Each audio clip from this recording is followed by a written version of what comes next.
Family reunion!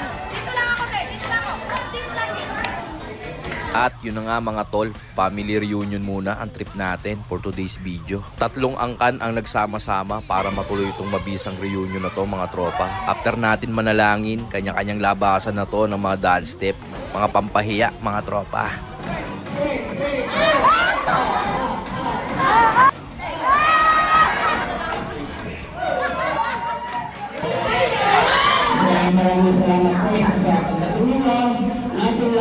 May mga pa-games din para happy ang ganap mga tol.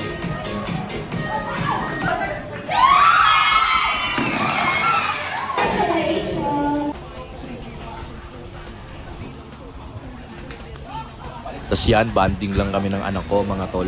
Enjoy natin tong maiksing buhay na to mga tropa. Gawin nating makabuluhan.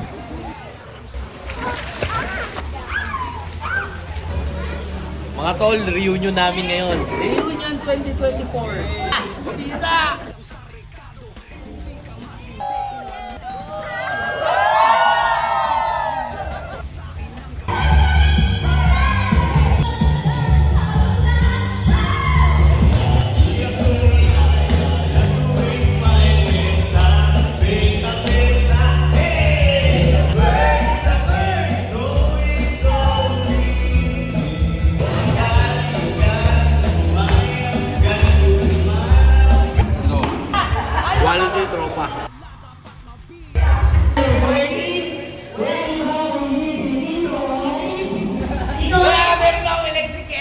Yeah!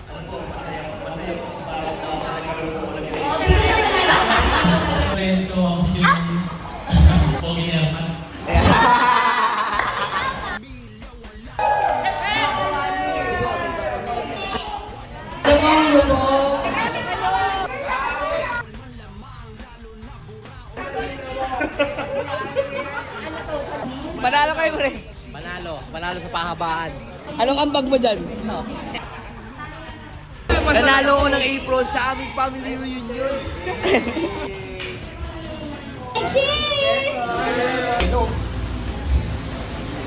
Parang lumamig lang rin, tol. Morning, G. Whoop, whoop. Inabot ng kapoksaan.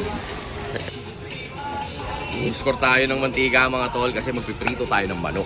Mga tol, ngayong umaga magmamarinate tayo ng manok para sa ating fried chicken, kaya simulan na natin. Dahil hindi ko dala yung mga sheet ko, gamit na lang tayo nito. Mabilis ang timpla na to mga tol. Bigyan natin ng kalamansi. Etnis tayo ng kalan tol. Pirito na natin yung mga manok natin.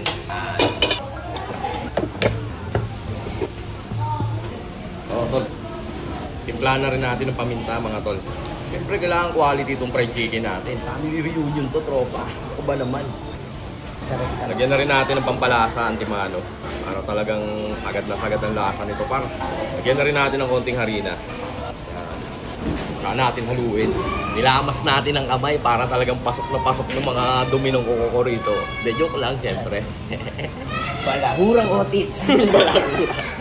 Tol, ito yung mga gustong-gusto ng mga kapanalig ko, tol. Kaya nga, okay na yung marinate nito, mga tol. Gawa naman tayo ng breading niya. Samasamahin na natin itong mga powder sheet natin, mga tropa. Iba-ibang brand na to para magkaalaman na talaga kung sino mas masarap. Diba? Pag sasamahin ko sila. Kala nyo ganyan lang. Lalagyan natin ng harina yan. Maalat yan pag puro, tropa. Tignan natin. Halu-haluin natin mga tropa. So, double bread kasi natin to para talagang mabisa ganap. Kailangan well combined sila. Tapos naghanda ako rito ng tubig para sa ating double sheet breading. Medyo matagal-tagal na anuan to pero safe lang. Gusto sa inyo. Ito na yung unang manok natin mga tol. Dry hand tsaka wet hand method lang to mga tol para hindi kayo masyadong makalat pag nagbe-breading kayo ng manok. Ganun lang kasimple. Salang na natin itong unang batch ng manok natin mga tol. 2 fire lang para maayos ang luto, para hindi tayo masunugan.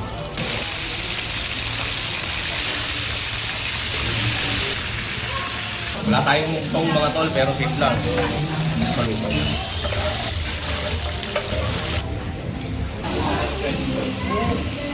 masarap oh. Real chicken skin. Hindi tayo maglalapag ng hindi nakita.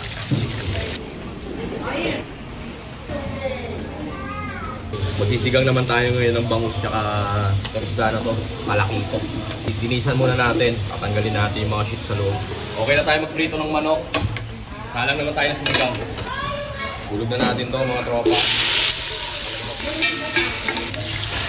Hindi natin pupunuin. Pabili pong patis kuya. Meron kayong shrimp cube? Opo. Yan, salamat po. Mga tol, para mas lalong bumisa, lagyan natin ng shrimp cube. Papatisan na rin natin ang timano. Salang na natin itong mga isda natin. Tinanggal natin yung abdo ng bangus para syempre hindi siya pumait. Halos mapuno mga tol, lagyan na natin itong ating pampasim. Okay na yung pampaalat na linagay ko dyan, dahil papakot na yan. Lagyan na natin mga gulay natin. Unahin natin matitigas sa mga gulay. Lagay na rin natin itong siling pangsigang para lumasa na siya. Tulog na rin natin itong sitaw, talong. Sabay-sabay yan pa. Takpan muna natin. Mga tol, check natin. Kukunin natin yung mga kupal-kupal na lumulutan dito. Mga kupal ng isda yan par. Kailangan matanggal yan. Sinigengking na mabisa, pa. Lagay na natin itong bangkong para matimusan. No? Gutom na rin kasi.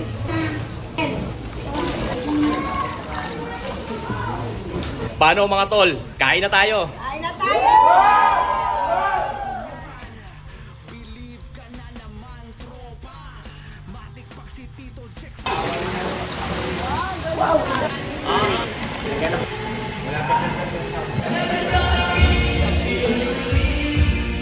Salamat sa pagkakataon na nakilala ko itong mga kamag-anak ko, mga tol. Napakabisa nitong family reunion namin, mga tropa. Mabisa, Tito Jay! Magaling magluto. Masarap na patunayan ko.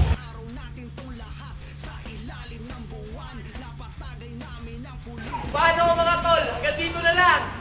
Peace! After ng ganap, tara, rekta tayo kay Akiro. Boop, boop.